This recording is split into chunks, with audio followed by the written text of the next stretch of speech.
મારી સાથે જોડાયેલા છે રાજન, અમરેલીમાં કયા પ્રકારની સ્થિતિ મતગણતરી કેન્દ્રની બહાર આપ જોઈ રહ્યા છો અને સમર્થકો સાથેની વાતચીત કરશો?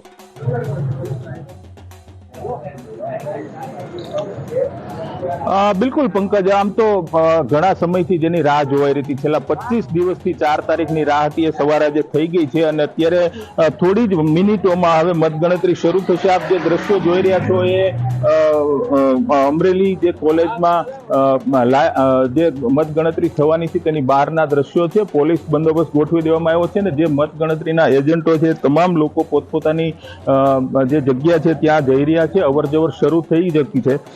પંકજ, હું આપને જણાવું કે અમરેલીમાં વિધાનસભાની ચૂંટણીનો જંગ ખૂબ જ જામ્યો હતો. શરૂઆતથી જ ટિકિટોની વહેંચણી થઈ ત્યારથી જ લઈને અત્યાર સુધીમાં ખૂબ વિવાદો થયા. ત્યારબાદ વિવાદોના અંતે ચૂંટણી હેમખેમ પાર પડી ગઈ છે, પરંતુ હજુ પણ એવું લાગી રહ્યું છે કે લોકોમાં ઉત્સાહ છે. કોંગ્રેસના લોકો ઈચ્છી રહ્યા છે કંઈ પરિવર્તન આવશે અને જ્યારે ભાજપ કહી રહ્યું છે કે કોઈ જ પરિવર્તન નહીં આવે અને ફરી એક વખત ભરત સુતરિયા અહીંથી 2 લાખથી વધુ મતોથી જીતશે. પરંતુ હું આપને જણાવું કે જે રીતે સમગ્ર ચૂંટણી પ્રક્રિયા થઈ અને એ દરમિયાન જે બંને ઉમેદવારો વચ્ચેનો જંગ થયો તેને લઈ અને લોકોમાં ખૂબ ઉત્સાહ છે. કાર્યકરોમાં તો સ્વાભાવિક ઉત્સાહ હોય જ, પરંતુ લોકોમાં ખૂબ ઉત્સાહ છે. પંકજ, હું આપને જણાવું કે 21 રાઉન્ડમાં મતગણતરી પૂર્ણ કરવામાં આવશે. 7 વિધાનસભા અમરેલી લોકસભાની બેઠકમાં આવે છે. તમામની ગણતરી એક સાથે જ કરવામાં આવશે અને આપ જોઈ રહ્યા છો દ્રશ્યોમાં કે કઈ રીતે જે મતગણતરી એજન્ટો છે એ મોટી સંખ્યામાં અમરેલી કોલેજ ખાતે પહોંચી રહ્યા છે ને 8 વાગે બરાબર જે મતગણતરી શરૂ થઈ જશે. સૌથી પહેલા પોસ્ટલ બેલેટની ગણતરી કરવામાં આવશે, વોટ ફ્રોમ હોમની ગણતરી કરવામાં આવશે ને ત્યારબાદ ઈવીએમ ખોલવામાં આવશે. આપ જોઈ રહ્યા છો દ્રશ્યોમાં કે ભાજપ, કોંગ્રેસ અને અપક્ષ ઉમેદવારોના જે મતગણતરી એજન્ટો છે તમામ લોકો અત્યારે મતગણતરી સેન્ટર પર પહોંચી રહ્યા છે અને 8 વાગે બિલકુલ મતગણતરી શરૂ કરી દેવામાં આવશે. રાજન, અમરેલીમાં ભરત સુતરિયા અને જેની ઠુમ્મર આ બંને વચ્ચેનો કાંટાનો મુકાબલો છે. સતત અપડેટ આપની પાસેથી લેતા રહીશું. તો હાલ દર્શકોને જણાવી દઈએ કે સંઘ પ્રદેશમાં કયા પ્રકારની સ્થિતિ છે. દમણ જઈશું. દમણથી કેતન મારી સાથે જોડાયેલા છે. કેતન, દમણમાં આપ કયા પ્રકારનો માહોલ જોઈ રહ્યા છો, ખાસ મતગણતરી કેન્દ્રની બહાર?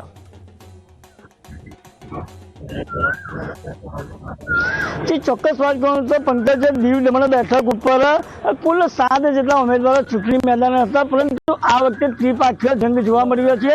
ભાજપ, કોંગ્રેસ અને અપક્ષને વચ્ચે ટક્કર ચાલી રહી છે અને ભાજપના ઉમેદવાર છે લાલુભાઈ પટેલ, કોંગ્રેસના ઉમેદવાર છે કેતન પટેલ અને અપક્ષના ઉમેદવાર છે ઉમેશ માલુભાઈ પટેલ વચ્ચે પ્રતિષ્ઠાનો જંગ ચાલી રહ્યો છે. કુલ મતદારો 34,189, 66.77% મતદાન થવા પામ્યું હતું અને ખાસ કરીને દીવ દમણ બેઠક મતગણતરીના બે અલગ અલગ વિભાગોની અંદર થઈ રહી છે. હાલ દમણની અંદર મતગણતરી છે ટેકનિકલ ઇન્સ્ટિટ્યૂટ ITI કેમ્પસ ખાતે ચાલી રહી છે અને દીવમાં પણ એક જગ્યા પર મતગણતરી ચાલી રહી છે જ્યાં 12 ટેબલ ઉપર 9 રાઉન્ડની અંદર મતગણતરી થશે. તો દીવની અંદર 10 ટેબલ ઉપર 5 રાઉન્ડની અંદર મતગણતરી થશે અને હાલ આપણે કેન્દ્ર શાસિત પ્રદેશ દીવ દમણ બેઠક ઉપર પોલીસો ચાપતો બંદોબસ્ત. આ ક્યાંક ને ક્યાંક અગ્નિકાંડ હોય, ક્યાંક ઝૂલતા પુલના કાંડ હોય, ક્યાંક હરણી ડેમના કાંડ હોય.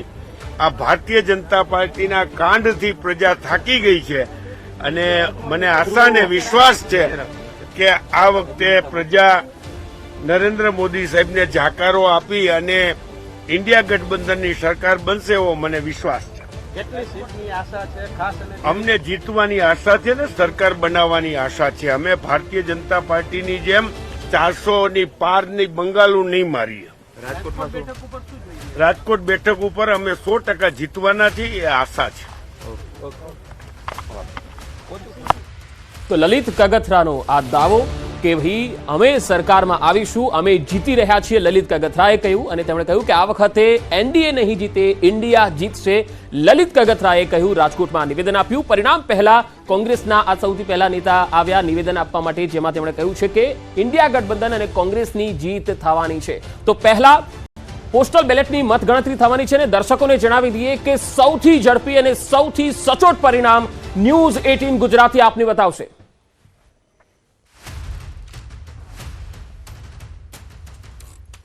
તો એક એક અપડેટ્સ આપના સુધી પહોંચાડશે ન્યૂઝ 18 ગુજરાતી અને એક પણ બ્રેક વગર અમે તમને એ તમામ માહિતીથી વાકેફ કરાવીશું.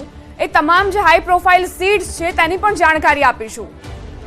લોકસભાની 25 બેઠકનું પરિણામ આવશે આજે અને જે ઉમેદવારો છે તેમના ધબકારા તો વધેલા જ જોવા મળી રહ્યા છે. ઘણી એવી ચર્ચિત સીટો રહી લોકસભાની ચૂંટણીમાં જેમાં રસ્સાકસીનો જંગ જોવા મળવાનો છે. કોંગ્રેસની વાત કરીએ તો કોંગ્રેસના જે સ્થાનિક ઉમેદવારો હતા તે ખૂબ જ દમખમથી લડ્યા છે.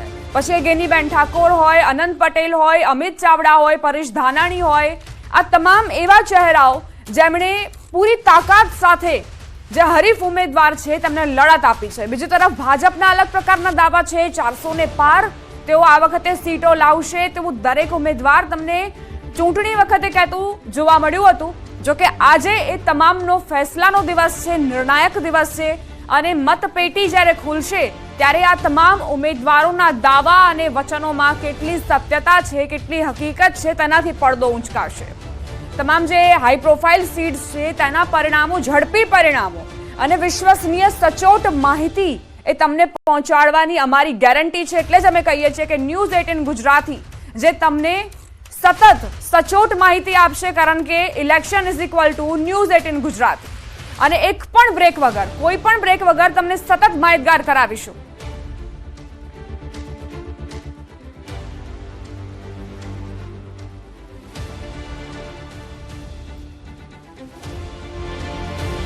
તો 19 એપ્રિલથી જે લોકસભાની ચૂંટણી શરૂ થઈ હતી, આજનો દિવસ જ્યારે 4 જૂને એક બાદ એક રાઉન્ડ પતશે, કોણ ઉમેદવાર આગળ છે, કોણ ઉમેદવાર કેટલા મતથી પાછળ ચાલી રહ્યા છે, તમામ જાણકારી તમારા સુધી પહોંચાડવાના છે. પ્રથમ તબક્કામાં 66.14% મતદાન થયું હતું. ત્યારબાદ એવી આશા હતી કે મતદાન હજુ વધશે. બીજા તબક્કામાં 66.71% મતદાન થયું.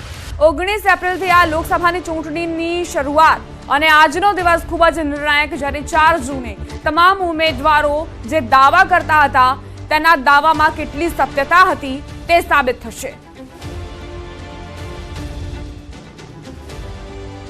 સાબરકાંઠા બેઠક ઉપર આજે પરિણામનો દિવસ છે, ત્યારે ભારતીય જનતા પાર્ટીના જે ઉમેદવાર છે શોભનાબેન બારૈયા યાત્રાધામ શામળાજી મંદિર ખાતે દર્શન માટે પહોંચ્યા હતા અને ખાસ કરીને આજે પરિણામનો દિવસ છે ત્યારે આપણી સાથે તેઓ જોડાયા છે.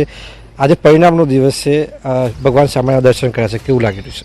શામળિયા ભગવાનના દર્શન કર્યા છે આજે અને ભગવાનની સાથે સાથે મને મારી જનતા ઉપર પણ પૂરો વિશ્વાસ છે.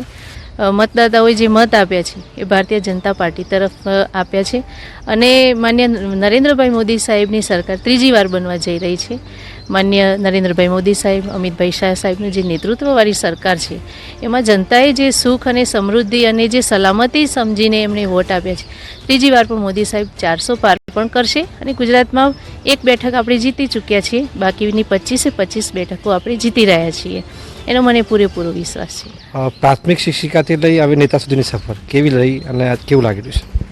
જનતાએ મને આશીર્વાદ આપ્યા છે અને મને જનતા વચ્ચે રહેવાનો મોકો મળ્યો છે અને આગામી દિવસોમાં પણ હું સર્વની સાથે રહીને જનતાની સેવા કરી શકીશ અને શામળિયા ભગવાનના આશીર્વાદ મારા પર બની રહેશે, જનતાના પણ આશીર્વાદ. કેટલા મતોથી આપ જીતી રહ્યા છો આજે, કેવું આશા? આપ વિચાર નહીં કરી શકો એટલા ભારે મતદાનથી હું જીતી શકીશ. ચોક્કસથી જીતનો આશાવાદ છે અને જે જીતની આશાવાદ વચ્ચે સાબરકાંઠા બેઠક જંગી મતો તેઓ જીતશે તેવું તેમની આશા